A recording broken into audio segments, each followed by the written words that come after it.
Good evening, good afternoon, or good morning, ladies and gentlemen, and welcome to the Envy Simsports International Sports Car Challenge, sponsored by WBM Racing. It is indeed round 6, and we are here at Circuit, the 24-hour Le Mans, or in layman's terms, Le Mans, ladies and gentlemen. And not only that, it's going to be a little bit of a longer race. Don't get me wrong, we're not going to be going for the full 24 hours. Certainly, that would be a bit of a shock to us here in the production booth. Speaking of which, my name is Daniel Zippy Salmon, and joining me on the production controls and doing some commentary as well, it's Mr. Rob Campbell. Now, Rob, I understand this one is actually on your Princess Approved track list. Tell us a couple of tips here for how you would best get round.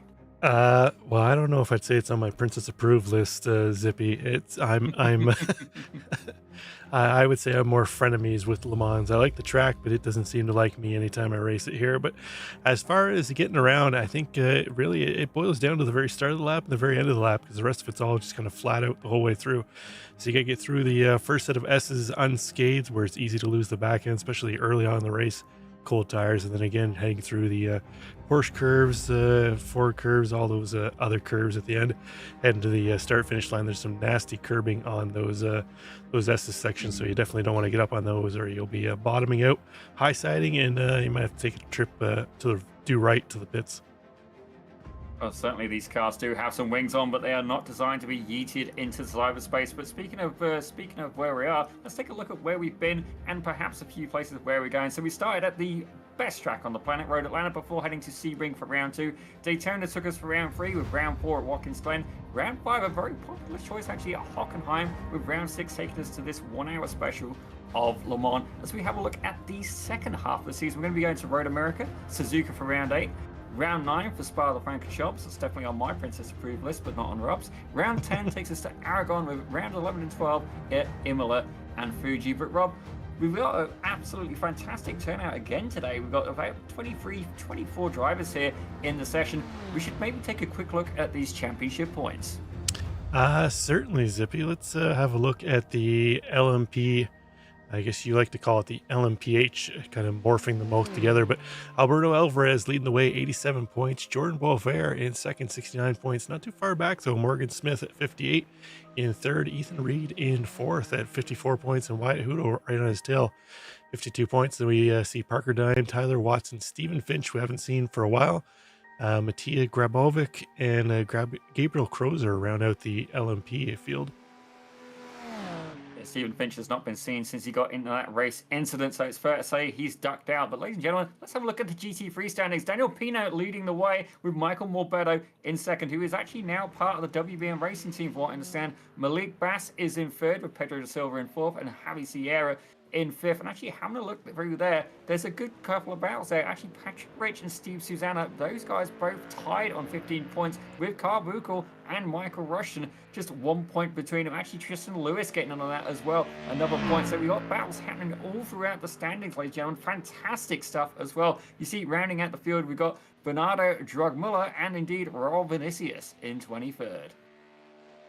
Yeah, nice strong field in GT3, Zippy. We've had quite a few cars. I think I caught the last second was 23, 24 cars we've had in the GT3 field. So you like seeing that, definitely. Absolutely fantastic turnout. I've got to say, actually, just seeing the front of that Mustang just now, that does appear it's got two eyes on the front. I gotta say, that is that's really getting me. I'm actually really enjoying that. It's the most silly thing, and it just brings me joy. So I've got to say thank you there to Brad Mueller in the number 6 car. But Rob, we should probably take a quick look at the grid in this very prestigious venue. Yeah, it's definitely a bucket list track for most racers. But Alberto Alvarez takes pole in our GTP field. He'll have a Wyatt Hudo to his outside, followed by Parker Dime and Morgan Smith, Tyler Watson, Jordan Boisvert, and then Ethan Reed going to round out our GTP field. Pedro da Silva takes pole in GT3. He'll have Kyle Mills to his outside. Austin Diltz and Brad Mueller are going to make up the row behind them. As we have a look, Michael Morbedo takes fifth, with Malik Bass in sixth. Jacob Fury, certainly he was a little bit unlucky last week at Hockenheim. He's there in seventh with Chris Rice, again, frequent in the chat. Not quite sure what he's putting it this time. Maybe your French is better than mine. To quote Chris Rice, 21, oui, oui, pipi, la François, baguette magnifique.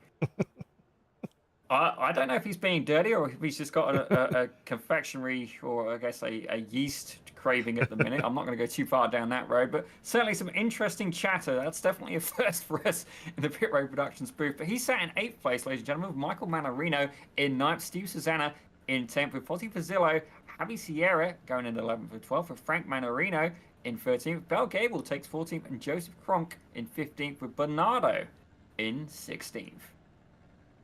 Yeah, and then we find just behind Bernardo, I believe that's Moeller, or no, I'm not sure why it's just showing Bernardo Drogmoeller. I'm not sure why he's hyphen the way it is there, but he's going to round out our field, Zippy. Yeah, I was wondering that as well, but fair to say, these things happen. I've got to say, looking at this this field, what an absolutely fantastic view, ladies and gentlemen. Certainly, I'm enjoying the huge. A lot of people, especially with modern cars these days, they're black, white, grey. I'll rephrase it: they're boring.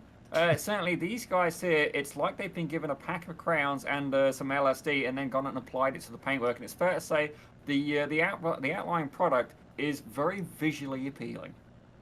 Yeah, we've definitely, I guess, one of our leagues with the better paints, I'd say, Zippy, as far as it goes. So they always have interesting paints. A lot of them change them each week, so it's always interesting to see what they've pulled out each week. I know Morgan Smith changes it up all the time, and he likes to change up the WBM paints too as well. Yeah, definitely. Certainly, he makes changes, and then I start double questioning myself. Like, did he change it? Did he not? And certainly it messes with us a little bit. What an absolutely beautiful field. And I do have to say as well, there is now a start zone that's been imposed, ladies and gentlemen. So certainly the green flag is not necessarily what we're going to be going on. These guys mixing up the race format a little bit, race control. I do wonder how that's going to work out. Certainly in other leagues, the concept of a start zone is a good one. But in actual application, I found it's been a little bit of a incident causer, you could say. Certainly, not all drivers necessarily getting the memo or reading. Many of them just doing the arrive and drive approach, which I wouldn't suggest. Don't get me wrong, it's what I do, but certainly, race control is indeed imposing that measure there, just to try and make it a bit more of a uniform start, a bit safer. But it's only going to work if all the drivers are indeed aware. So maybe maybe race control was indeed active in the voice chat before the race, but it's certainly going to be a fun one. I got to say, Alberto Alvarez, I'm really digging the stripes on that car. But Wyatt Hudo, he's got his teammate, certainly himself and even Reed, for lack of better words, ate it pretty hard last week at Hockenheim. I'm looking to see a better result from them this week at Le Mans. Yeah, definitely, Zippy. I thought maybe we could catch the jets heading over over yonder of the field, but they're kind of just out of our camera angle. It's always interesting to see that iRacing's implemented that too as well. You get the French Air Force with the fighter jets flying over the start of every race. I was tempted to make a joke then, but I'm going to keep it to myself, at least for now, ladies and gentlemen. Certainly, being from the UK, we are known to have the most potent aerodynamic air display team, ladies and gentlemen, of the red arrows. But that's not how they wanted to start that. Oh dear. And that looks like Parker Dime has indeed oh dear. Well, it's fair to say it's a colorful start, but he's going to have a very long drive as now the GT3 field gets underway, and you can still see the rear hatch, the rear shell casing, I guess, of Parker Dime currently rocking down there as these guys are all starting to accordion up. And green. There you go. They are in the start zone. So definitely, I think I may have called that one right. Definitely a little bit of a hazard there. I imagine he got the green flag and something happened there. But I see more smoke ahead. Definitely, and it looks like Parker Dime may have been in an incident there. But right now, Pedro da Silva leading the GT3 field. Yeah, it looked like Parker Dime went off again. Let's take a quick recap here, Zippy. What happened to Parker? Not sure if he had any help or if it was just cold tires trying to get going at the start. See Parker on the inside. Oh, it looks like he got tagged by, that might have been Tyler Watson in behind there. So it'll be interesting to see how the stewards rule on that. But that looked like a little bit of jump on the green. It's got Tyler Watson out front, but he might be taking a visit to the stewards room. Yeah, definitely. It was. He had a questionable race start last round, and then that one there, you can blatantly see he absolutely slingshotted away. So certainly, I have a feeling he will indeed, for lack of better words, be getting a bollocking. Certainly, it appears to have paid off for him for right now. He's got that Ferrari out in the front of the field, but I do have to wonder, is he going to be penalised after the race? Certainly, I would expect it as the GT3s now are coming to the first chicane. Yeah, in and out of the first chicane looks fairly uneventful. Pedro de Silva going to hold on to his lead, but he's got Kyle Oh, Mills, Austin Diltz in behind. Oh, I think that's your Cup Fury. that was Jakob Fury falling down the standings quick. Ooh. So he almost got gathered up by Joseph Kronk as he came through there too as well. I'm not sure if Joseph had a pit lane starter or why he was so far back in the rest of the field, but almost cleared out Jakob Fury as he got back on track. Certainly, I think the driver of the 166 car may indeed need a change of shorts after that one. But right now in the GT3 field, Pedro da Silva is indeed leading it with Kyle Mills about half a second back. Already this field's starting to spread out a little bit. But certainly it looks like from P14 onwards, ladies and gentlemen. Actually, sorry, my apologies, P8 onwards in class. They seem to be quite close together. But as I have a quick check-in on the LMPH field, you can see right now Jordan Martin is in fourth, taking some pressure from Ethan Reed. Yeah, Jordan feeling a lot of pressure from the back of Ethan Reed. Morgan Smith right in there too as well, as it looks like our top three in GTP have kind of broken apart. We got two three-car battles here. We got Tyler Watson, Alberto Alvarez, and Wyatt Hudo up front, and then Jordan Boisvert holding this pack of himself, Ethan Reed, and Morgan Smith for fourth, fifth, and sixth. Definitely that does appear to be the pattern. But I tell you what, let's drag in Tyler Watson. Let's have a quick chat to him about how that race start went. So, Tyler, looking at the race start, I believe this round there was some start zones implemented, and I have a feeling that you maybe didn't get the memo. Could you maybe expand on that a little bit for us? Yeah, I'm a bit freaked out. I didn't get or hear any message over the radio at all, and then it says green go, and then nobody goes, and I'm confused. Certainly, that's one of the things where it does indeed pay to read the Discord. As you see there, Alberto Alvarez able to sneak by into that top spot. But I can confirm and let you know that the 57 and Parker Dime, is fair to say, he's pretty much out of this race at this point. So certainly, I think you may have to do some groveling post-race and, you know, maybe top up the stewards with a good help and a scotch. No, I'll take the penalty. Yeah, I missed it, but I didn't get I didn't see a notification anywhere, and I got on last minute as I had some IRL stuff to do, so I didn't even get any practice in. I pretty much got on right at quali and just hopped right in, so I apologize to Parker. I'll take the big penalty. I don't know.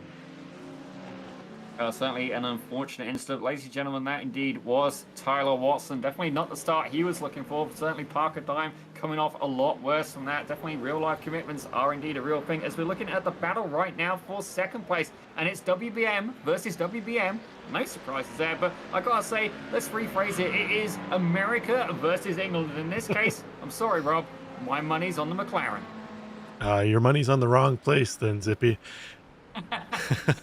Oh, I say that, but then looks like well done, Rob.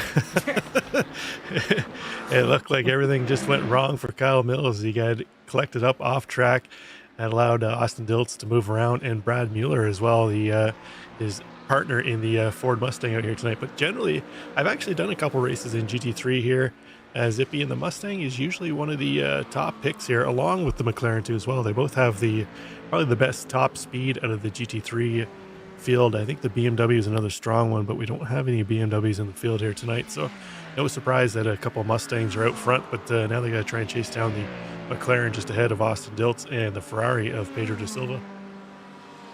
Yeah, certainly Pedro da Silva is doing a very good job right now. He's already pulled away a 2-second lead, which on a track like this, that draft is absolutely huge. I believe somebody tried to enter a BMW and it failed tech for having a burnt out signal ball. So if you believe that, certainly you'll believe anything. But right now, the number 55 car, actually, isn't that the number for Carlos Sainz there, up 55?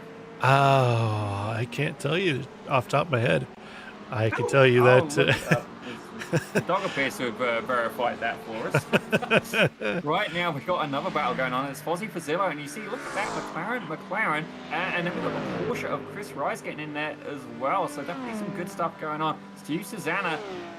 Actually, I could have felt sure he was in a Corvette before, but forgive me if I'm wrong here, ladies and gentlemen. Certainly, these guys, I do believe, get tied into the car. And look at this freeway battle. We've got Fozzie Fazzillo leading it, Chris Rice, as it looks like Bell Gable looking to make a move up on the inside. What a He's not scent. done one. He's done two, ladies and gentlemen. Absolutely parks it in front of Fazzillo. And is he going to make it last? Sadly not. Has to get the car slowed down. Has a compromised exit. And Fazzillo right out there at the launch, looking to retake that spot. Yeah, give us and take us away, Zippy, at Le Mans.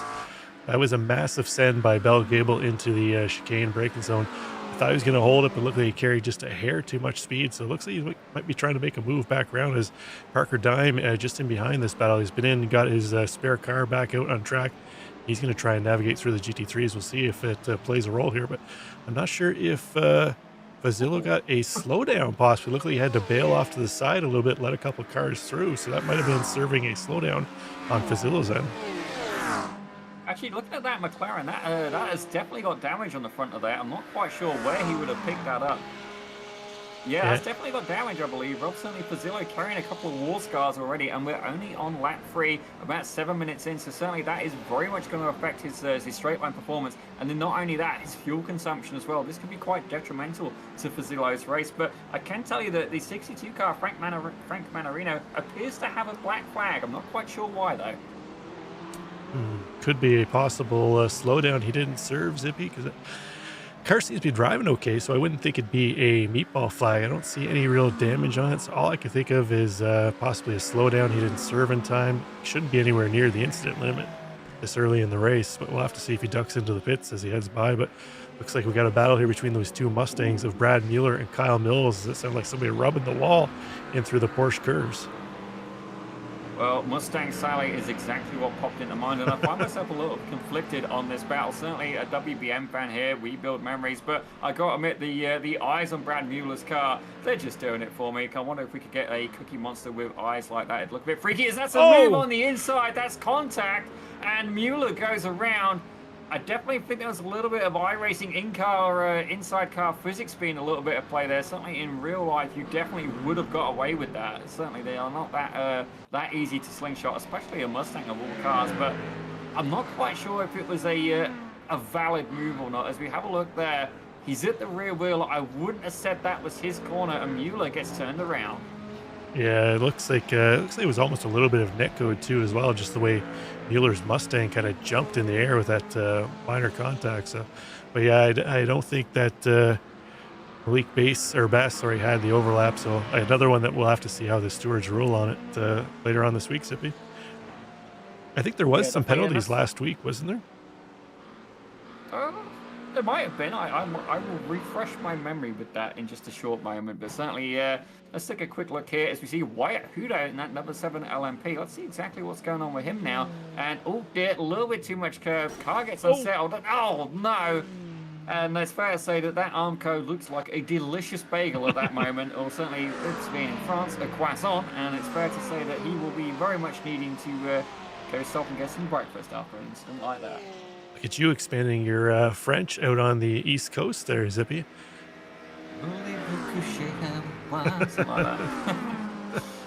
Please don't translate that. We have a good idea what it means, and don't get me wrong, the only reason I would learn more languages is just so I could get rejected by more ladies. That would be my only incentive. I don't know if that number can get any higher, Zippy, from what you've told me. But anyways, on board here with Javi Sierra as he's trying to chase down Fozzie Fazil up ahead. We saw Fazil have to bail out and serve that slowdown, but he's back in the battle here now. Currently trying to hold off Javi Sierra, trying to break the draft. Sierra's going to swap around the inside. We'll see if he makes a move into the corner here. Not quite enough draft on that Corvette. Corvette is a car that, it's kind of middling as far as top speed, Zippy, so I'm not really surprised that Javi Sierra wasn't able to utilize the draft over that McLaren, which has one of the better top speeds out of the GT3 class. But looks like Sierra going to try it again into the inside of the next corner. I think he should be able to make it stick at this point in time unless Fazillo really pushes him. Yeah, Fazillo is carrying that damage on the front of the car, and you see Chris Rise, he's about 1.8 seconds back, so he is not in the draft as they're going side by side. That's definitely a little bit of a nudge there through the curbs. Are they going to keep it together? And I have a feeling I know actually where Frank Manarino may have picked up a slowdown. Just going off my experience of driving this track, as you head onto the Mulsanne Straight, there's that long right-hander, and if you take a little bit too much curb, it will flag you for an off-track, and then you've got to wonder, can you shave it going down that straight, and how hardly is it going to penalise you? I would have a good guess that that's where he's been caught, but right now you can see Chris Rice lurking in the background. That gap down to about a second now, so certainly he's very much in the mix in this fight.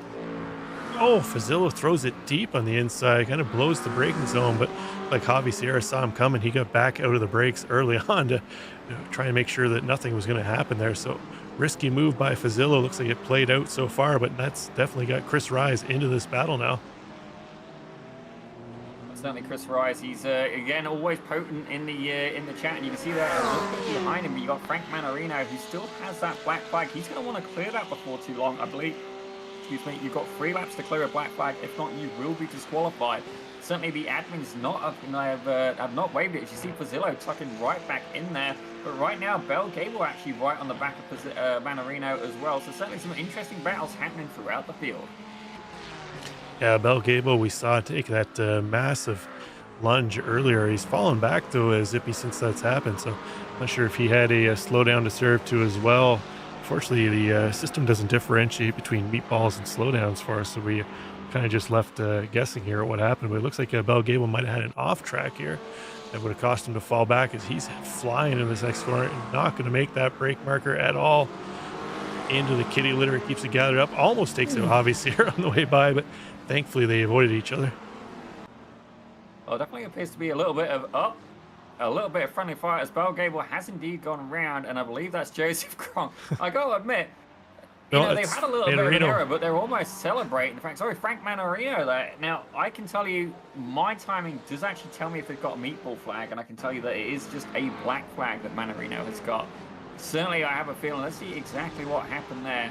So Manarino is there ahead. He takes a good bit of curb, and that looks like he got a little bit of a shunt there from Bell Gable. You see the Porsche going through. And sadly, another one getting caught up in that. Let's have another look at it here. Here's Manarino.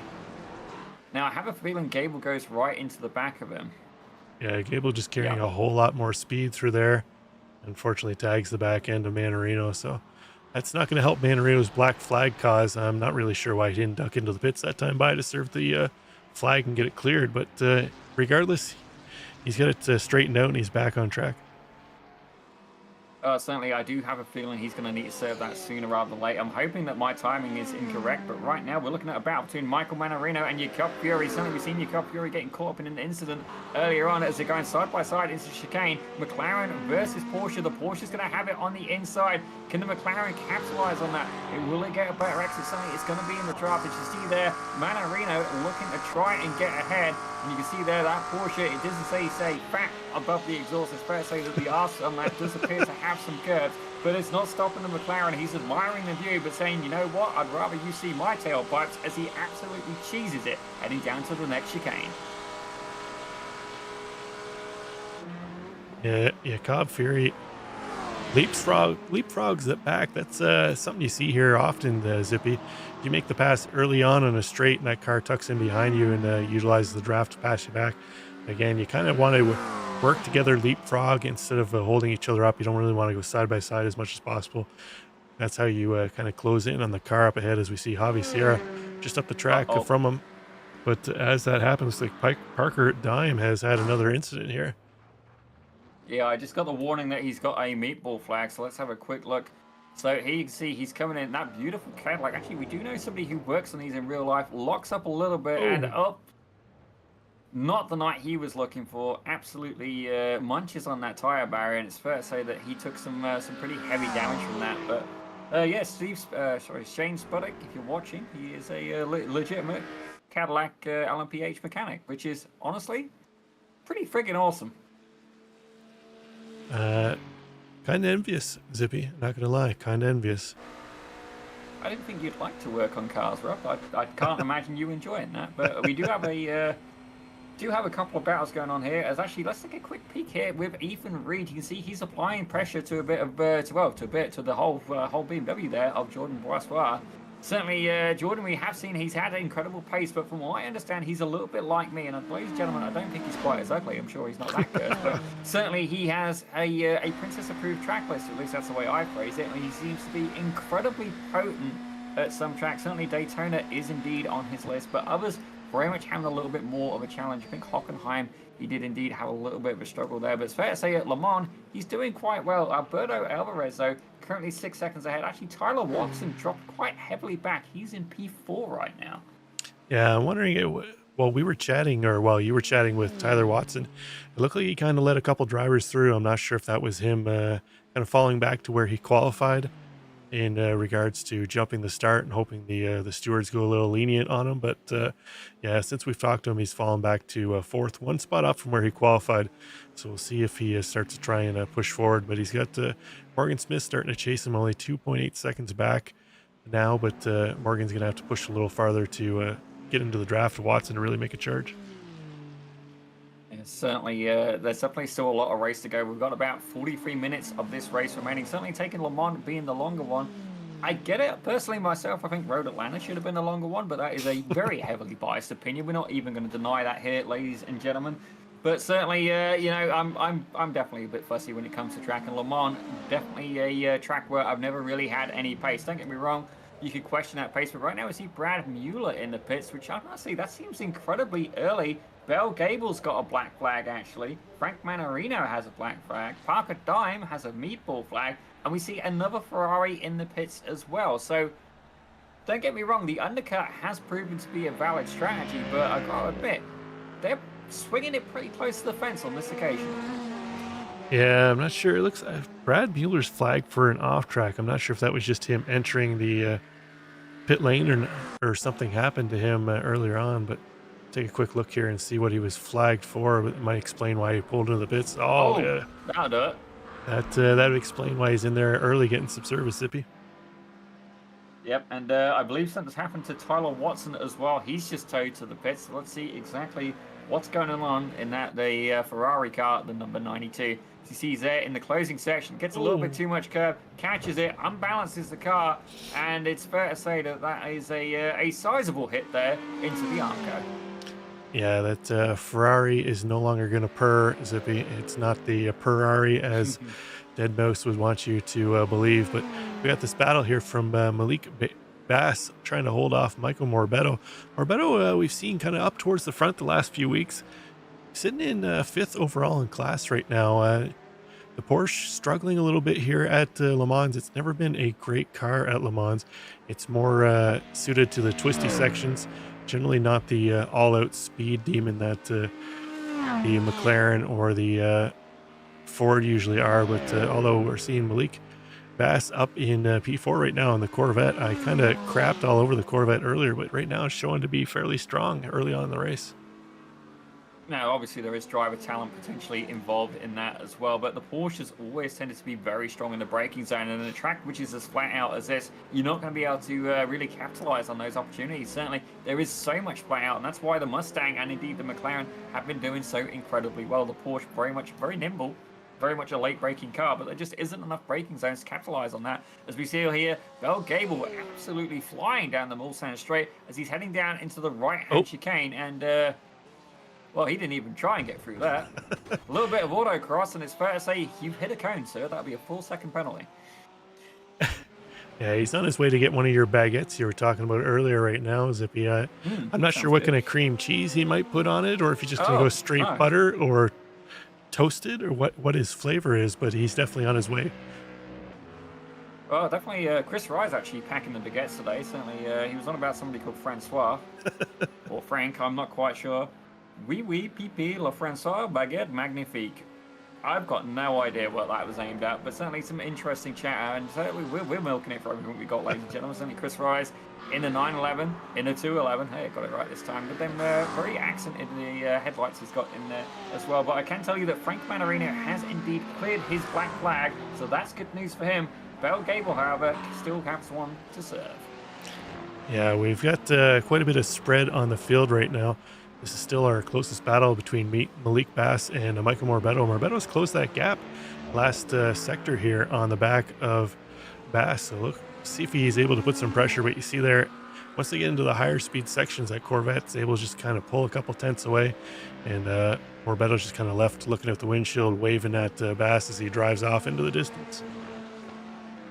Well, certainly, if you're going to follow a car at the back of the Corvette, it's not as good as the McLaren, but certainly the view is still pleasing. And, you know, there is another tactic that we are overlooking here right now, Rob, and it's certainly the fuel-saving strategy. And you know what? We've seen Malik Bass, he frequently will find somebody to buddy up with.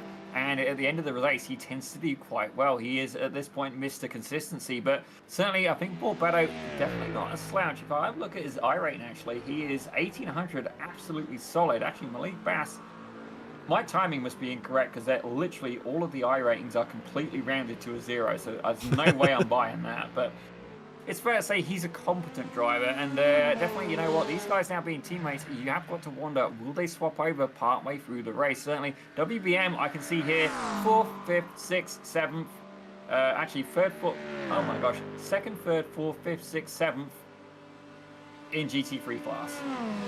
So most of the field then at that point. Yeah, normally we see Kyle Mills and Malik Bass usually working together, swapping the draft back and forth. But right now, unfortunately for Malik, Kyle Mills is a little farther ahead out of his draft range, and he's not able to catch up to the back. He's having to deal with Michael Morbetto. Morbetto not really given much chance to breathe. When they get into the twisty sections, that's where the Porsche really shines. And then, unfortunately, as I mentioned for Morbetto, he's just kind of left watching as the Corvette legs itself away. So I bet Morbetto would be wishing if he could hop on the back and lower that wing down a little bit here mid pit stop and try and pick up a little more top speed. But right now he's just left trying to force a mistake on Malik, but Malik not biting at the moment. Yeah, I don't know how hard these guys are fighting at this point, Rob. Certainly, Morbetto only just joining the team. Certainly, Morgan Smith was very happy with that acquisition there. But I've got to admit, you know, certainly as your debut round with the team, you definitely don't want to take out one of your buddies. As you see here, your Cup Fury, well, he doesn't have that problem, ladies and gentlemen. Happy Sierra in the 999 Corvette ahead. It's fair to say he's fair game, ladies and gentlemen, and currently resting in P9. But again, with this being the 1 hour race, as you see there, actually a couple of GTPs going together, and we've had a change for the lead. Jordan Brasvar has indeed taken the lead from Alberto Alvarez, as actually Jordan Martin set the fastest lap last time round. I do wonder, did something happen to Alvarez? I'll take a quick look back. Yeah, we take a quick look at the overtake by Boisvert there. Looks like he just utilized the draft perfectly to make that move around. But yeah, I'm not seeing anything from Alberto Alvarez here in the recent history here, Zippy. So, oh, I mentioned that, but somebody just clanged off the wall. I think that was Javi Sierra and Jakob Fury. They were just battling. Let's see what happened here between the two of them. Sierra, the lead car. Oh, Fury just misses the brake zone, clears out the back of Javi Sierra's car. And unfortunately, the two of them go for a little bit of a tumble.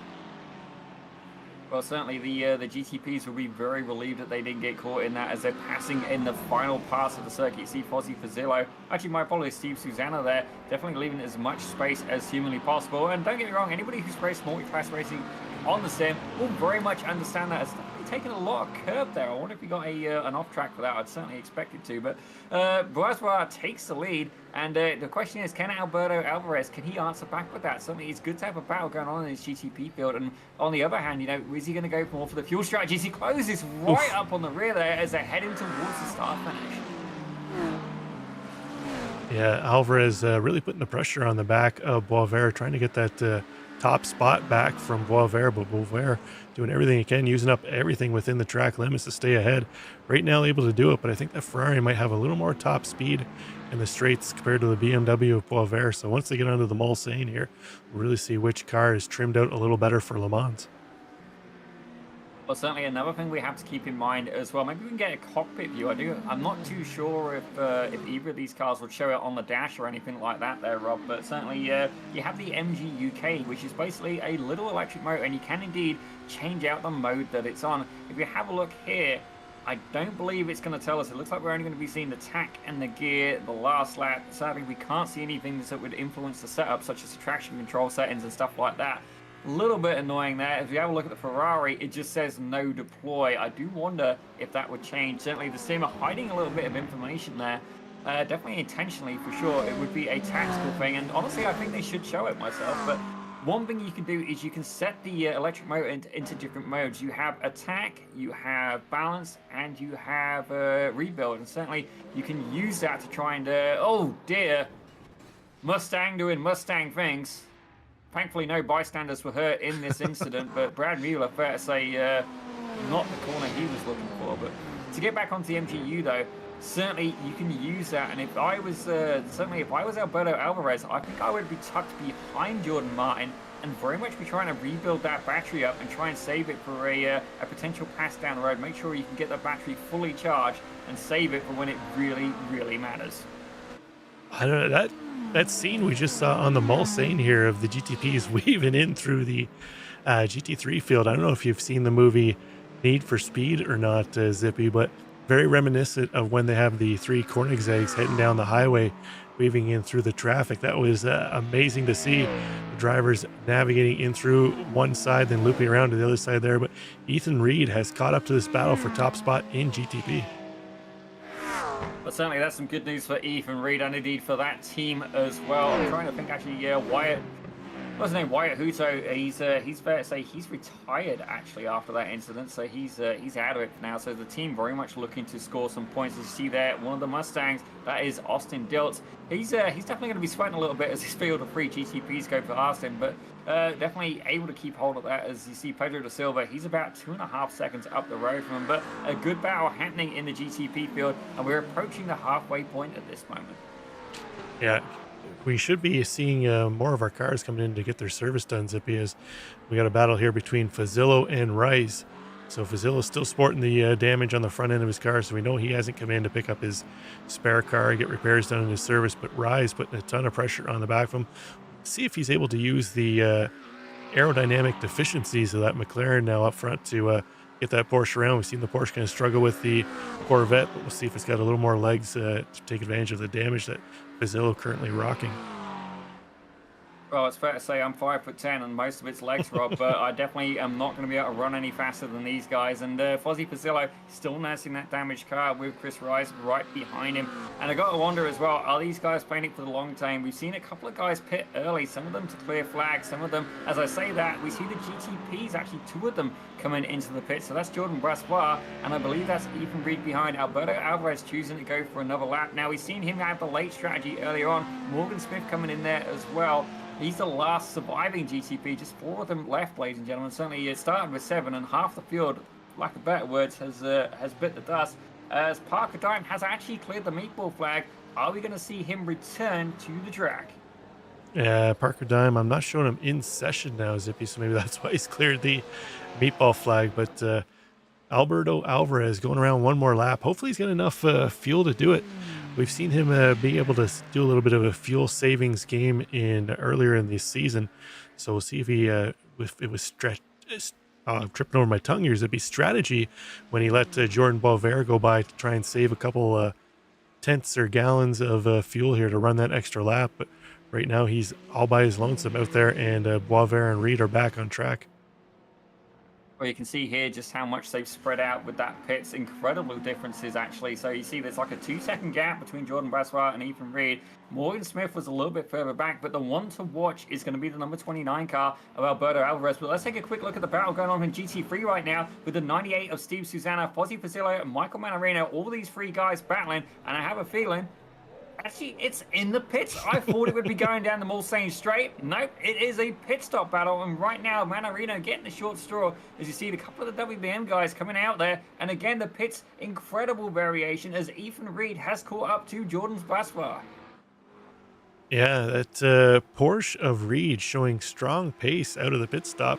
As you mentioned, he was about 2 seconds back of Jordan Boisvert as they came out, but Boisvert, that BMW doesn't seem to light the tires up as quick as the Porsche does. Ethan Reed looking to make a move around Jordan Boisvert now. As saw Boisvert a little squirrely there as he's trying desperately to get those tires warmed back up. Well, I can see something in the chat, actually. We'll get to that in a minute. But I do have a wonder as well. Did Ethan Reed put that car in attack mode down the Mulsanne straight? And for lack of better words, absolutely milked the living snot out of it. I mean, that would make a lot of sense to me. As you see, your Cup Fury further ahead. Fantastic camera work there, Rob. As you see, these 2 GTPs going hard at it. And yep, it looks like Ethan Reed's trying to make it on the outside, but he's going to be on the outside of that very, very, very tight right-hander at the end of the straight, and it looks like they're going to split the dice. Cup Fury's like, no thank you, I'm getting out of here. I want nothing to do with this. You can almost see the fear in his eyes as these guys head side by side down towards his wonderful right-hander. Certainly, you can really carry a lot of speed through there, a surprising amount of speed, actually. And I've got to say as well, beautiful scenery here at Le Mans today. Yeah, it's a nice... I believe we're at sunset now. It was a little brighter earlier, but right now, Boisvert looks like he's got his tires up to temp, starting to charge back on Reed. So now Reed's going to be the rabbit being chased. Boisvert looking to the inside. I suspect possibly a late braking move or maneuver, excuse me, coming here from Boisvert, but he's on the wrong side to do it. Have to stay tucked in, and Reed's going to hold that position for the next couple corners. We'll get back on the kind of mid straight here once they move around Chris Rise, and we'll be able to see if the BMW finally gets tire temps back up. I'm going to struggle here talking tonight, Zippy. Tire temps back up and try and make a charge around that Porsche machinery of Ethan Reed. Oh, I did just make another observation as well, Rob. Ethan Reed's actually rocking a different paint this week as well. He no longer matches Wyatt Hudo, so I do have to wonder if these guys are indeed no longer running on the team. Actually, quite an unusual paint he's rocking. It almost seems like it's got retro anime on it, but right now it's not going to make a difference if it's colored in what paint, because it's fair to say that Jordan Braswell is getting a very, very good view of it. Certainly he's got that 22 car very much ahead of him and looking to capitalize on that. As we got to see exactly, Alberto Alvarez still about 17 seconds ahead. Is he going to make enough time? He's there in the pits now. Where is he going to emerge in comparison to the 22 of Ethan Reed? Is the late pit stop going to be beneficial to him? He's not yet moving out the pits. It may have indeed cost him this race. Yeah, Alberto Alvarez still just leaving his stall now, so he's going to fall back behind Boisvert and Reed. So that extra lap by Alberto Alvarez doesn't look like it's paid off. He might have been farther ahead to come in with Reed and then stay in the draft between those two cars. But now he's got some work to do. He's 2.4 seconds back at Jordan Boisvert, so out of the draft. But Ethan Reed with a strong first sector, he's opened up 1.4 over Jordan Boisvert, so he's got him out of his draft too as well.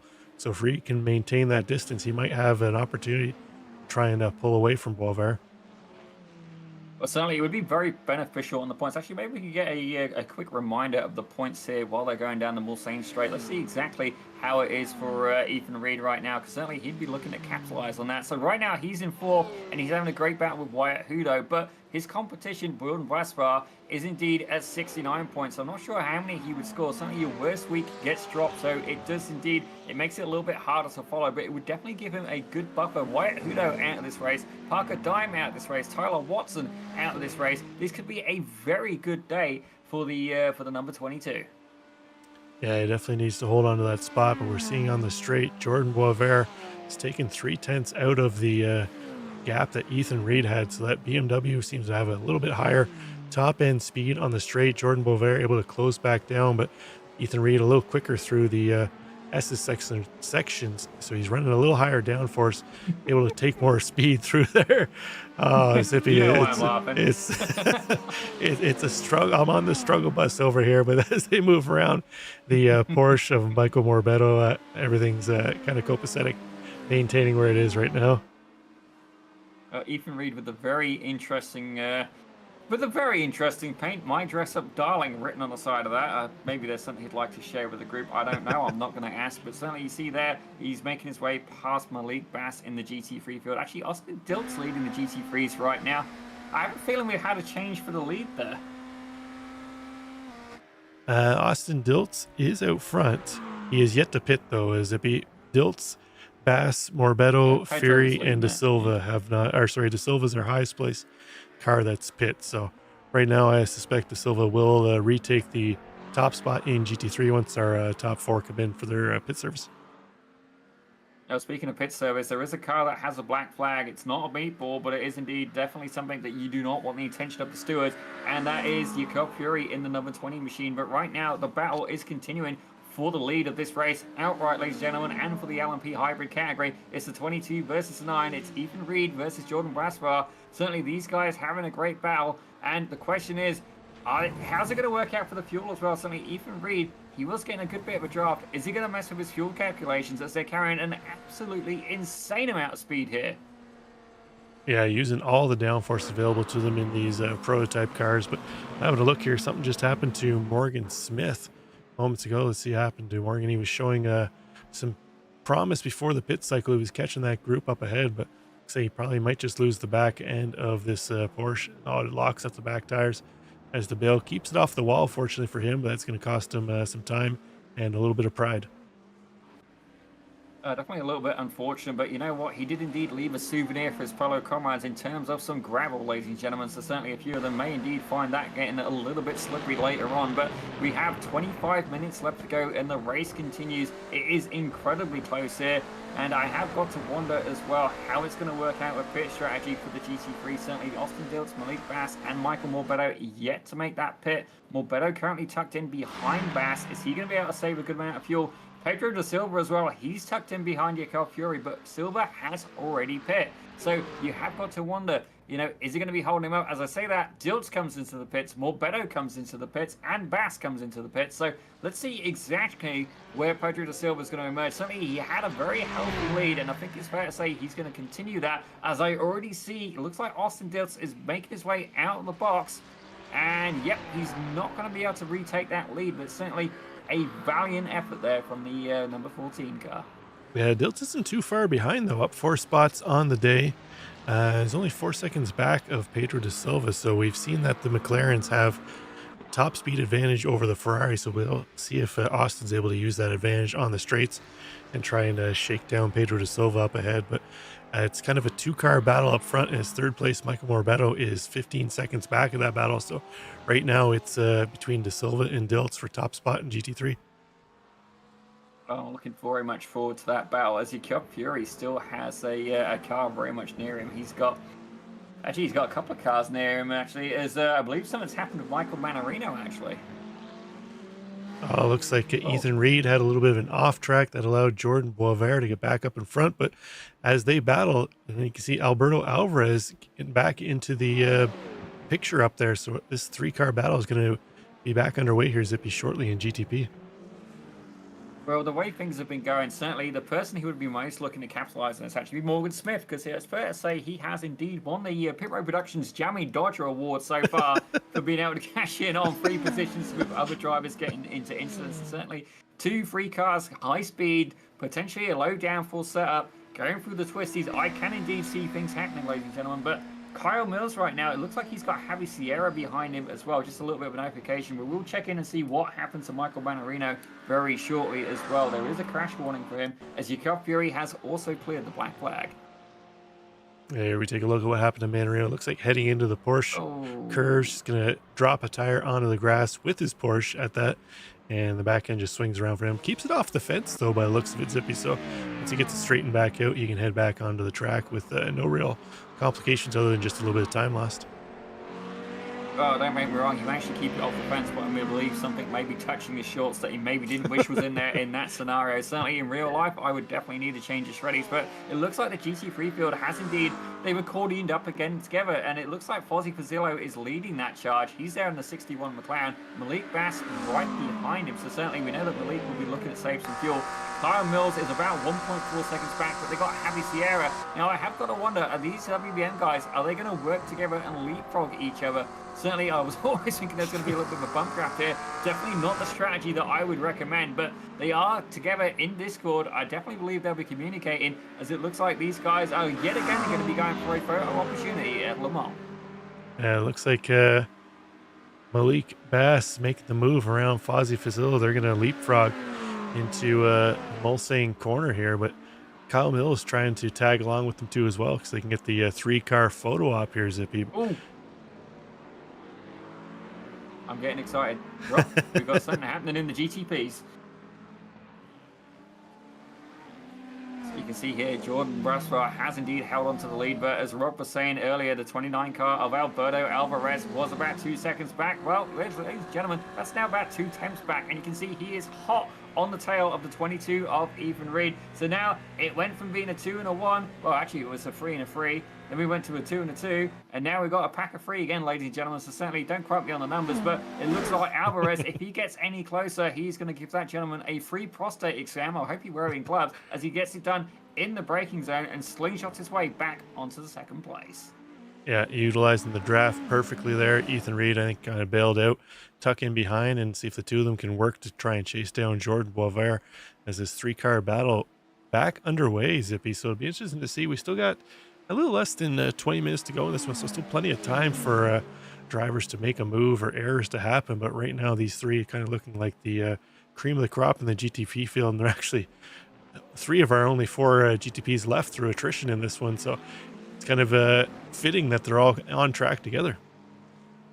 Yeah, it definitely is pretty good. Certainly Morgan Smith, who's not quite the result he was looking for, but able again to score some good points with that attrition. Certainly, and while we mentioned it, actually, so Tyler Watson was in the chat saying, not going to help Parker, but I'm going to sit the race out. I broke a rule, and I can say I didn't see, but I still ruined someone else's race, and don't deserve where I was. I gotta admit, I agree with that. I think that's a good way of approaching it. Certainly the stewards, I think, that was close. I think the stewards will indeed be looking to make a penalty, but maybe a little less harsh perhaps. But I have a feeling if you're going to do a move like that, you would have to do it pretty much straight away for it to actually have standing, not do part of the race and then go, I'm going to give it up. Certainly, I would say at that point, you've already kind of had your cake and eaten it. Yeah, it's gentlemanly of him to do, but yeah, like you said, the incident was already done at that point in time. But we'll see if the stewards go lighter on it. But I'm not kind of curious, where did they mention the start zone was, Zippy? You said you saw it, or because it seemed like the GT3s started a little later than what the GTPs did, but it's hard to tell because we had that incident at the very start. Well, it is indeed. There is some markers by the start-finish straight, and as I'm having a look at it, actually, I can send you the picture if you like, Rob. Should we do that? I am a visual learner, Zippy. All right, I will send you some pictures. You bear with me, sir. Bear with me. Maybe we can put them on stream. I don't know. Oh, maybe not. I'll send you the link to the pictures. Let's do that. Yeah, make sure they're stream approved pictures. But we got the battle up front in GTP. Jordan Boisvert has been caught by Alberto Alvarez. Ethan Reed's fallen back off the back of this battle a little bit, so he's going to want Alvarez and Boisvert to battle so he can try and catch back up there. But into turn one, Alvarez has officially caught back up on the back of Boisvert. We've seen that he's had the pace for the most part of the race. He was out front, and then I'm going to say it was a little bit of a fuel strategy, kind of ducked back in behind Boisvert to save fuel for a couple laps. But right now he's back on the charge, trying to find a way around Jordan Boisvert. Well, certainly you have got to keep fuel in mind as well. As much as these guys want to battle, certainly it doesn't take much. If you do the whole race in a draft and then go and pit, your fuel calculator will be off. But I can tell you that start zone, if you have a look in the production chat, Rob, you will find a link to that there. I just tried to send you the picture, and it's fair to say it was too big a picture. So certainly you have a tweak for that. While I absolutely enjoy watching these LMPHs go flying through the GT3 traffic, it's almost as if it was the tortoise and the hare. The GT3 is very keen to get up and out of the way. You see there, that is a Bernardo Muller, I believe. Sorry, Bell Gable there, getting involved, trying to stay out of the way. As actually we do have this battle continuing. Actually, Brasfar in the number 9 car, not been able to shake the Alberto Alvarez in the 29. Yeah, it looks like Jordan trying to serpentine to break the draft, but Alvarez was kind of, it looks like he was prepared for him to move, and he was right there as Boisvert moved to the outside to stay in that draft. But Ethan Reed struggling to stay with these two cars. Now he's fallen back out of the draft, but Alvarez making a move into the first chicane. Not able to do it. Boisvert's going to cut him off, but that's exactly what Ethan Reed wants to see. Well, definitely you could start playing this in a couple of different tactics. Myself, if it was me, I would be applying as much pressure as frequently and as close as I can to the back of the number 9 car. Don't get me wrong, Jordan is not a driver who's going to be easily shaken. As here you can see, this is the start zone, ladies and gentlemen. And I've got to admit, I could definitely see the confusion. If you're looking at that, you're going to be counting down, you know, how many things in there. You could almost do with something a bit more unique as an identifier. So I understand the confusion. I did have some concerns going in, but myself, I think if it was me, I would honestly just go for the green flag for starting. Yeah, the green flag would make sense, waiting exactly for it. But I've seen start zone, or I guess not necessarily start zones, but they usually call it like an orange zone where they don't want you to pass, or even if you do have an incident in that zone, they double up the incident points or something. That might be another way to try and avoid any real contact at the very start of the race. But we'll see if they make a adjustment for next week as we head to, I think it's Road America next week, if I remember correctly, Zippy. So we'll see how that plays out. I do believe you're correct, sir, but we do know that I'm also not the best of a memory, so I will verify that for you as I'm taking a quick peek. Let's make sure I actually get the right series as well. We've actually got 3 GT3 series on Pit Road Productions now. That was a little bit of an accident, considering we had none up until like a few weeks ago. Let's have a look here. Yep, I can indeed. 24th of April, we will indeed be at Road America, ladies and gentlemen. Certainly, that is actually a Zippy-approved track, a Princess-approved track, so I do wonder, maybe I'll stretch my legs for that one and drop a hit to Richard Swindell to hop out in the booth. We'll see. I can maybe persuade him. It's definitely not my favourite. I think Spa, though, would be more likely I'd be inclined to do that. Certainly, we do know one series where you're going to be getting a subtle hint to produce. As you see, Alvarez looking to try and make a move in the chicane. I don't think he went in it with a full heart, but definitely wanted to try and skip. Yep, he's given him, I'm going to quote you, Robert, he's given him the razzle-dazzle as he head across the start-finish line. Yeah, the whole razzle-dazzle, that can be interpreted many different ways as a well done, get the hell out of my way, or you know what, I'm coming through type thing, Zippy. But if you want to see spectacular crashes, by all means, put vote in chat to see Zippy at Road America next week. You see some spectacular action there. Actually, last time you hopped into one of our broadcasted races, you did pretty well, Zippy. So maybe the best of luck to come to you again. I'm trying to remember where we're going to be at this Sunday for actually as well. Ladies and gentlemen, by all means, check out Sky Lounge Media. I'm pretty sure I got that right. Certainly, Rob Campbell going solo on that. And I gotta say, one of the favorite things I like about that is he does a crash review afterwards. So certainly, I suppose I got plenty of screen time on those incidents. As we see, even closer is Javi Sierra. He's definitely been very, very keen to the back of some of these cars. Very good on the brakes, applying the pressure, and I gotta say he's doing a good job of keeping that Corvette under control. As you can see, right behind him, he is in the middle of a WBM sandwich. If you want to think of some novelty acronyms, by all means, please put them in the chat and we'll have a giggle. But We Build Memories is actually what it stands for. As you see, it looks like the Mustang of Kyle Mills looking to make a move on the inside. Can he get it done cleanly this time? And yep, he's got that move done. Javi Sierra has to concede, but now he'll be stuck behind that Mustang. The Mustang we already know, and the McLaren, very, very dominant on the straights there, but can Sierra capitalize on that draft? I do believe he's got a bit of damage on that front bumper as well. I'm not entirely sure. Let's get a closer look at that. It may just be the paintwork, but certainly he's going to want to try and move his way back up through the order. I think it's just the reflection of the paint I'm seeing right now, Zippy, but we can take another look at that move by Kyle Mills on board as he just sends it up the inside. Looks like Sierra kind of backed out early, didn't want anything to do with causing a wreck in that corner. So a nice move by Kyle Mills, getting deep on the brakes of the Mustang, which isn't necessarily known as a great braking car, but looks like while we were off screen, Mills has gotten around Fozzie Fazillo too as well. Lack of better words, he's a bit of a greedy man at this point. He's done the pair of them. I've got to say fair play to him. Let's take another quick peek. As you see, Fazillo, actually quite an aggressive move there in the braking zone. Fazillo went wide, yeah, goes a little bit wide. That already looked like a bit of dust kicked up. Maybe it's just a... Yeah, that looked like there was already a bit of dust there to you. Yeah, I think it was Fazillo, I think, went off wide. Let's see if we can see here what happened to... Fozzie Fazillo as he's heading in. Oh, looks like Malik passed. Oh, he's give it back. Yeah, interesting. Not sure what's going on there, Zippy. We've got some interesting strategy playing out amongst this threesome. Well, I'm not going to go down that road, ladies and gentlemen. Certainly use your imagination there, but the WBM guys are definitely in their Discord having a chat, talking race strategy. But right now, it looks like Kyle Mills is indeed... Kyle Mills is indeed back at the front of that pack. Closest battles we've got going. And I believe something has happened with Joseph Kronk as well. I have got a warning that he may have crashed. Let's take a quick peek and see what happened in the 166 Ferrari. Oh dear. Losing the back end.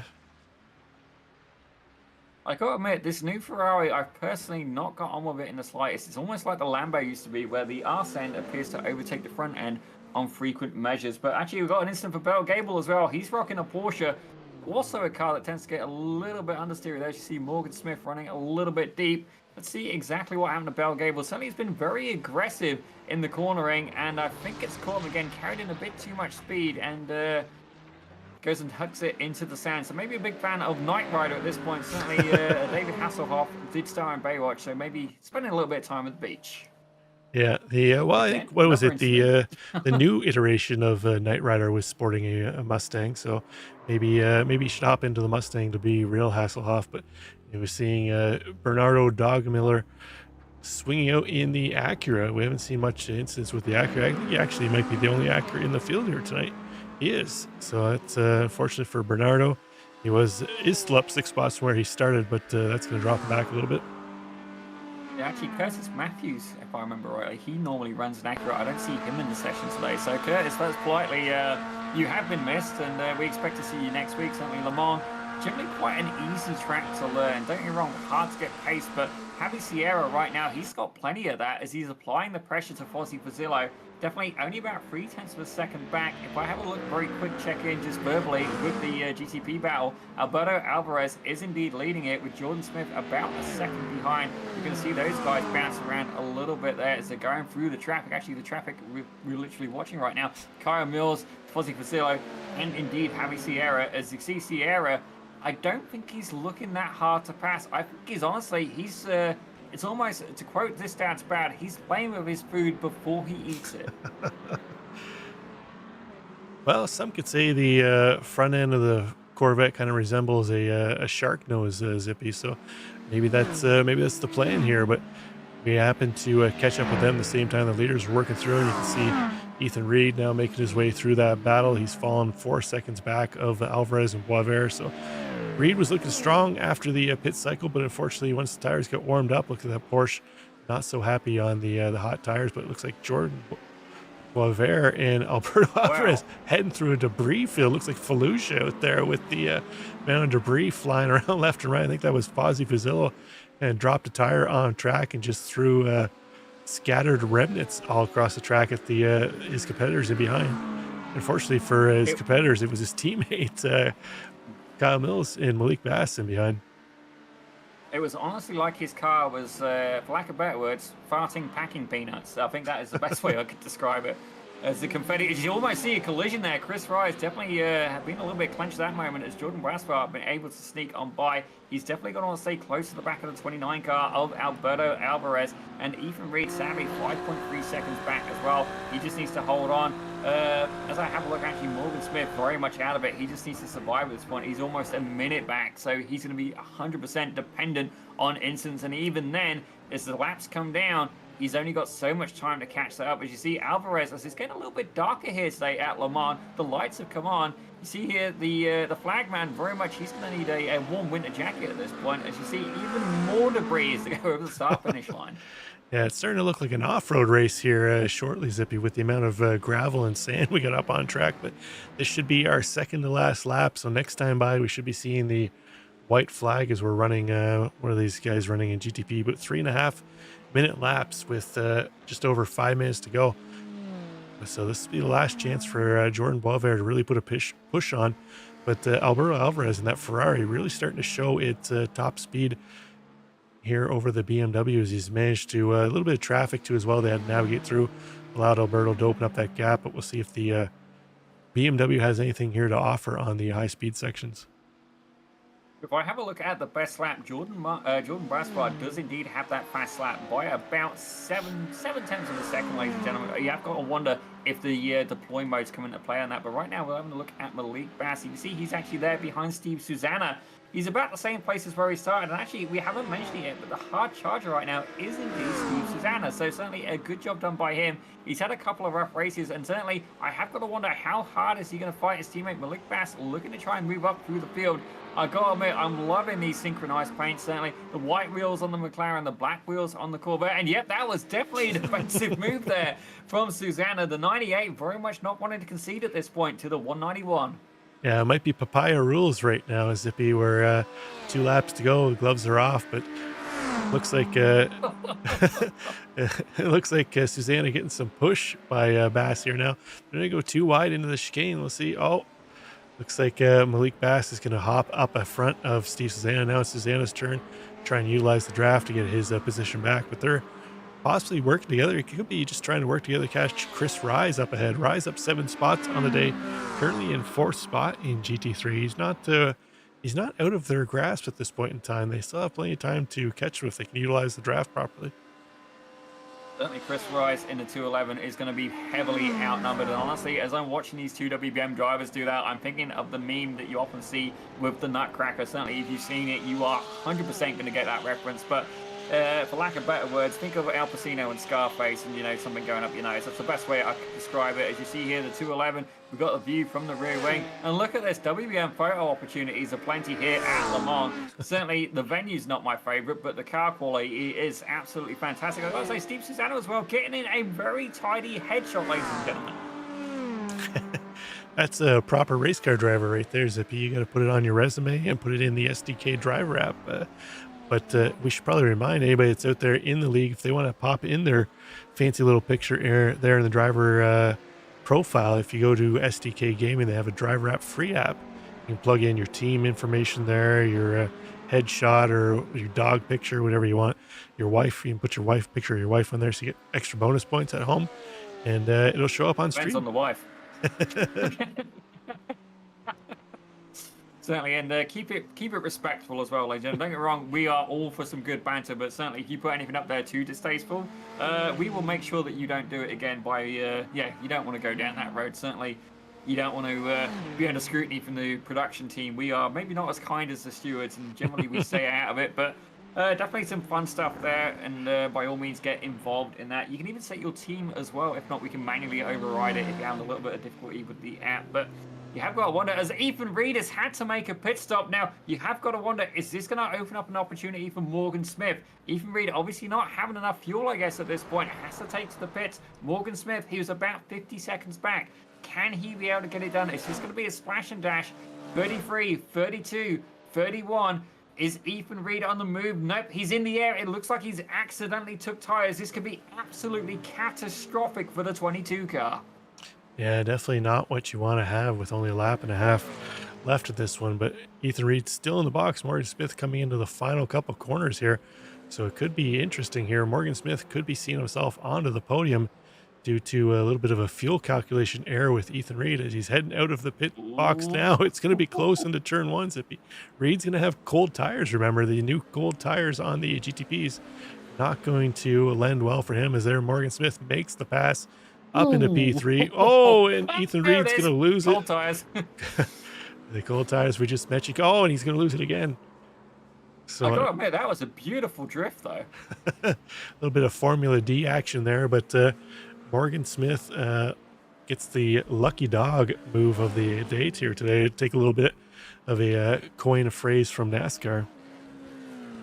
Well, definitely, I did say out of everybody, he would be viable for the Pit Road Productions Jammy Dodger Award, and it's fair to say he's delivered on that once again. As soon as I saw that GTP of Ethan Reed go up in the air, I'm like, he's cooked, and fair to say, yep, that is exactly what happened. Those cold tires in the GTPs are notoriously difficult to control, but we see Javi Sierra yet again applying pressure here, this time to the back of Fozzie Fazillo, and actually Fozzie rocking the best wheel combination. It's what I've always wanted on my car. He's got like a bronzish, goldish color, so certainly Fozzie winning that, albeit the bright green ring mirrors. But I gotta say, I do thank Morgan Smith for doing the paint, certainly giving us a couple of little details that we can tell these cars apart. But Javi Sierra, incredibly close. I don't think he's going for the battle. I stand corrected. I thought he was going to go for the push, maybe going for a leapfrog. Certainly, technique is a huge thing here. As you see Morgan Smith in the background, and no, he's backed out of it, ladies and gentlemen. Javi Sierra has backed out of going for that pass. Yeah, I'm not sure why he had it, why he backed out. He was in the preferred position there, but I'm not sure if he got worried that Morgan Smith was going to catch up too quickly as they went through there and didn't want to jeopardize anything. But Sierra tucked in tight again in the draft here. We'll see if he makes a move into the Mustang corner. Well, it has, this is reminding me actually of a cat and dog race, which I think we talked about before. Oh, no! Oh, he almost cleared out Morgan Smith. Oh, that was unfortunate for him, but Morgan Smith might need a code brown on that one, as he probably had a mirror full of black and green Corvette flashing through his back end. I think we definitely have to see a replay of that, but honestly, that just gave me a full Looney Tunes moment where literally they've just gone and literally ripped the ass flaps off of the back of Morgan Smith's LMP hybrid. Let's take another look and see what happened. It looked like they got a little bit of contact as he went around the right-hander. Javi Sierra kept it straight. Maybe we'll go for a cockpit view from the 999 Corvette as well. Definitely incredibly close. I don't think it was intentional by any means, but it's fair to say the Corvette, very high speed hit. Let's take a look from the cockpit. You see Javi Sierra, I guess he's not aware of Fazillo's there. Morgan Smith, incredibly close. That must have been mere inches in that gap. Basilio emerges unharmed, but definitely one for the stewards, I think. As actually, we should probably get back to Alberto Alvarez, as he is, ladies and gentlemen, just won the race. Oh, yeah, Alvarez opened up a 10-second gap over. Oh, 10-second gap over Jordan Boisvert at the end, but we still got this battle between Steve Susanna, Malik Bass, and Chris Rise as they're trying to chase him down through the final sector. Oh, you can see Morgan Smith, he's going to be very happy with that third place as well. Definitely wasn't the race he was looking for, but you know what? Yet again, he's made it on the podium. He's managed to beat 4 other guys to get there. As you see, Malik Bass is going to bring it home. They did indeed close up to Chris Rise. They honestly just needed one more lap, ladies and gentlemen, and they're not going to be able to get it done. Chris Rise brings it home in P4 in class. Malik Bass is going to be P5, and Steve Susanna is going to have to settle for P6. Fozzie Basillo, very much, he's going to be a little bit shook up after seeing that Corvette go up Mac Jesus right across them, but manages to bring it home with the beautiful gold wheels. As Ethan Reed, definitely, I think the pit stop really undid him. Yep. Oh, yeah. He's not thrilled with his performance today. As you see Michael Manarino, the Illinois driver, looking to come to his race. As you see Javi Sierra, he's still limping that Corvette home. Can he hold on to it? I don't think so, as he's absolutely just, for lack of better words, teabagged that curb, but brings it home regardless, ahead of Bell Gable, Frank Manarino, and Bernardo Drogmuller. Yeah, I was surprised he actually was able to drive that back and didn't have any steering issues, Zippy, but we're still waiting for Bell Gable, Frank Manarino, and Bernardo Dragamoller to head back to the start-finish line here. But we didn't get flagged for a white flag for the last time by, so I wonder if it was capped at time, because I checked Alberto Alvarez. We went to the flag stand as he crossed, and the flag was not waving, so it must have been capped on a hard 1-hour limit, regardless of what the laps were at. But unfortunately, that's how it played out. Alberto Alvarez still took the win with looking at about 10-second gap over Jordan Boisvert. So the last couple laps, Alvarez was really able to lag out that Ferrari, use the top speed to his advantage and run away. I wonder if Boisvert, as you mentioned, using the deploy modes, might have used up all his battery power trying to catch Alvarez and move around, and might have been just left with straight raw horsepower at the end. Yeah, certainly you've got to play it tactically with that deploy mode and the setup as well. Certainly if you went for a higher downforce setup, you would have been absolutely flying in these sections here, but potentially compromise on the straight, as we do have a couple of drivers still we're still waiting across the line, ladies and gentlemen. And this is one of them, Frank Manarino. He's in the closing sections. Certainly we saw him have a little bit of an unlucky race, picking up a black flag earlier on. I have a good suspicion as to where he did it, but I've got to say, the curbing here at Le Mans, one of the more visually appealing tracks. I do enjoy the blue and yellow, and definitely as a Volvo fan, I can appreciate that. Not that we see any of those on the track, which is a subtle hint, ladies and gentlemen. It would be nice to see certainly some 90s BTCC Volvos would be good. But Frank Manarino brings it home in P12 in class with Bernardo Drogmuller in that Acura, the lone Acura in the field today, brings it home in 13th, and that should hopefully enable us to do our results. We are set for the results, Zippy. First up, we got GTP, as we saw Alberto Alvarez brings it home on top. Jordan Boisvert in second. Morton Smith, by virtue of that late pit stop by Ethan Reed, jumps up into third spot. Ethan Reed falling to fourth. Tyler Watson out in fifth. Parker Dime and Wyatt Hudo out early on in this one.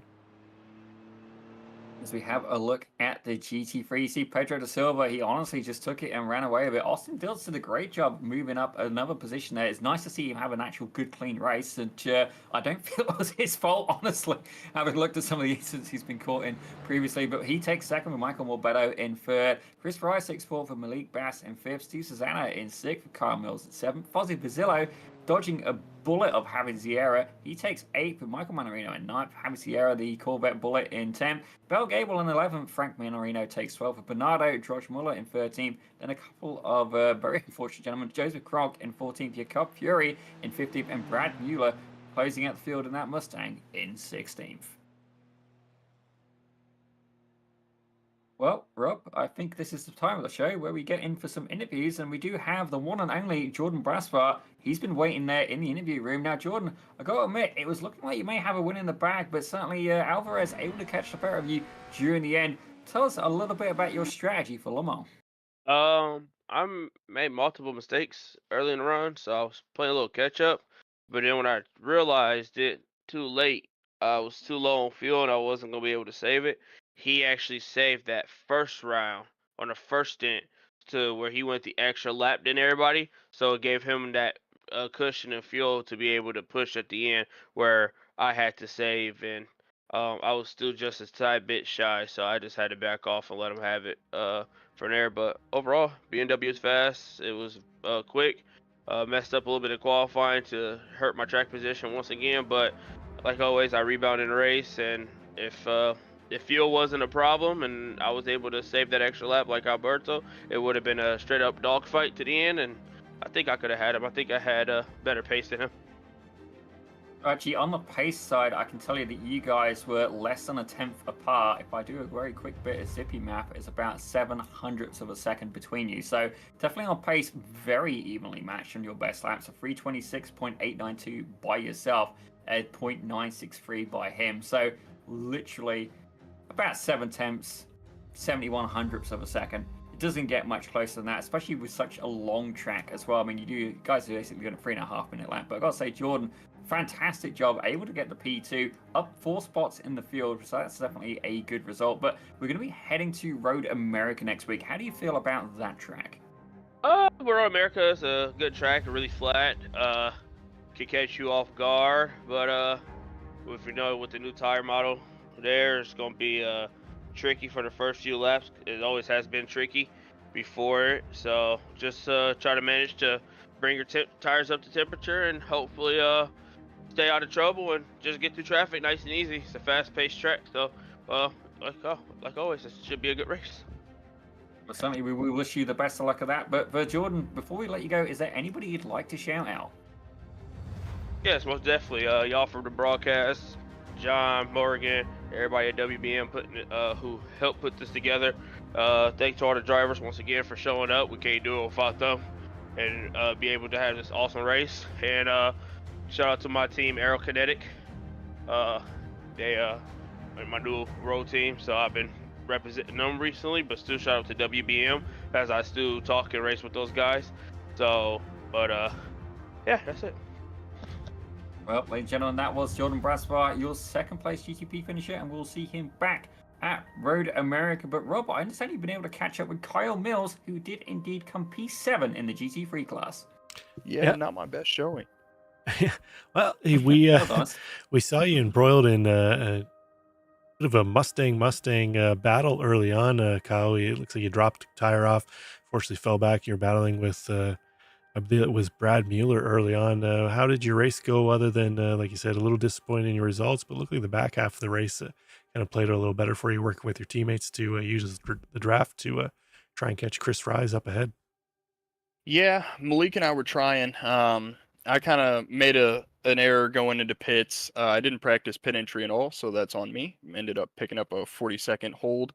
And that kind of did me in from there. After that, it was just trying to make up as many places as I could. I'm happy with P7 for everything that happened.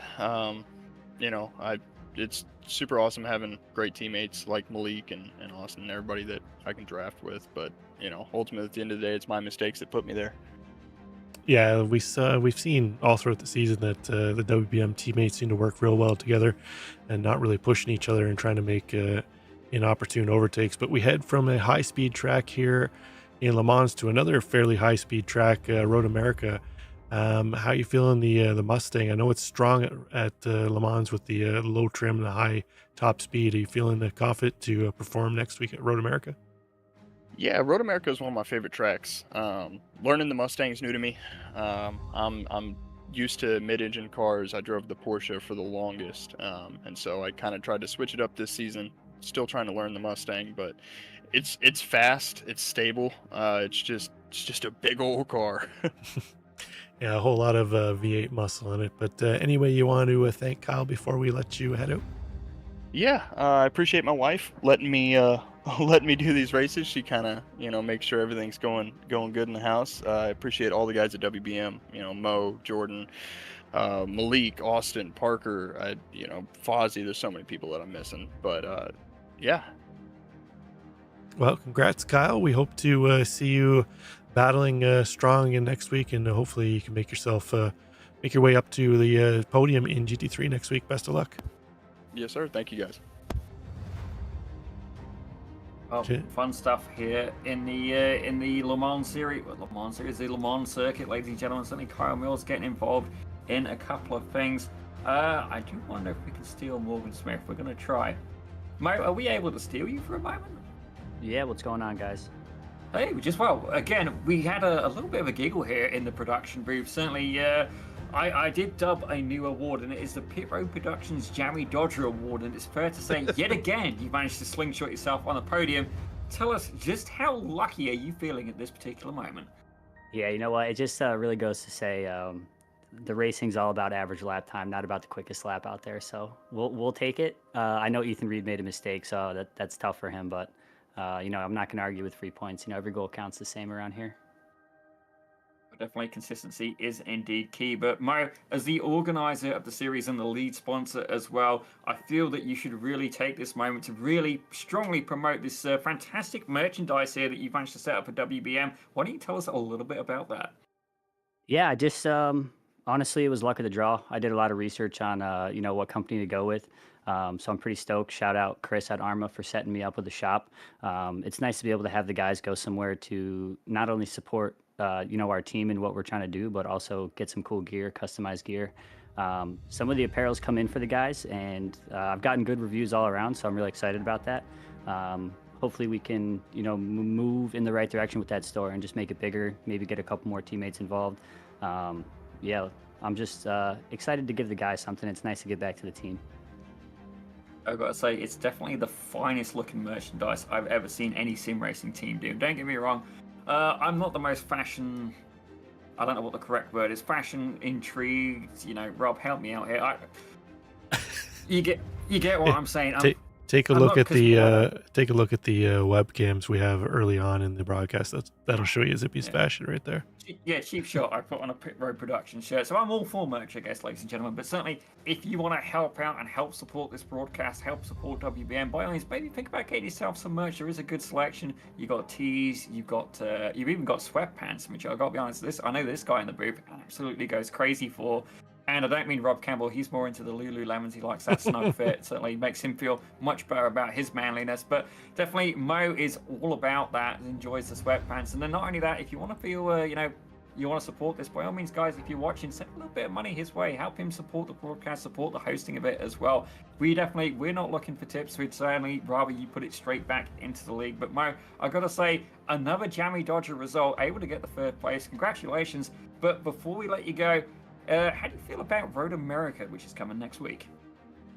I feel pretty good. I feel like it's a good, safe track selection for the season. So, there's going to be a lot of weeks where people don't practice as much, and that's kind of what we plan for. Not everyone can sit down and have the time to go nuts every week with their setup and practice and laps. So, it's good to present a track list for the first season here for multi-class and Envy that people can really sit down and enjoy their time without having to go nuts all week in practice. So, I'm looking forward to it. I think you guys know just as much as I do, it's got a couple corners that are very unforgiving. So it's not, not issue free, especially in multi-class.